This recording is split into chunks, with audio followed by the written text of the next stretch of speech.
বড় খবর, অভিযোগ তো দায়ের হচ্ছে, রাজ্য অভিযোগ দায়ের করছে, আর ইডি আদালতে গেল, ইডি গেল কোর্টে, ইডি রাজ্যের বিরুদ্ধে কোর্টে গেল।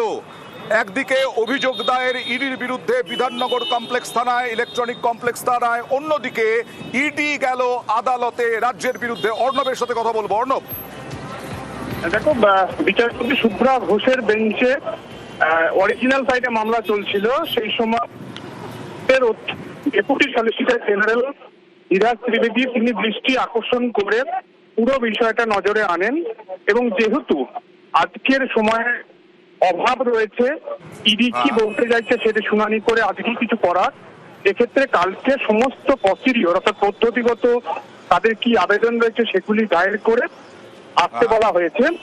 এবং কালকে ইডি যদি তাদের কি অভিযোগ সেটা নির্দিষ্ট আকারে লিখিতভাবে আদালতের সামনে পেশ করে, সেক্ষেত্রে ইডির বক্তব্যটা শুনবে।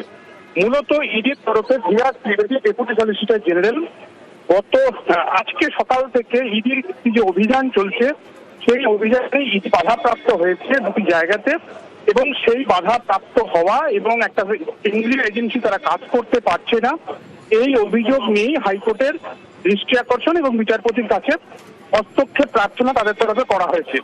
এবং মামলা দায়ের করে তাদের সমস্ত পদ্ধতি সেগুলি সম্পূর্ণ করে আসার অনুমতি দিয়েছে, অর্থাৎ মামলা তারা দায়ের করতে পারে এবং সেক্ষেত্রে কালকে তাদের আবেদনের শুনানি হতে পারে, এমনটা মৌখিকভাবে জানিয়েছেন বিচারপতি শুভ্রা ঘোষ।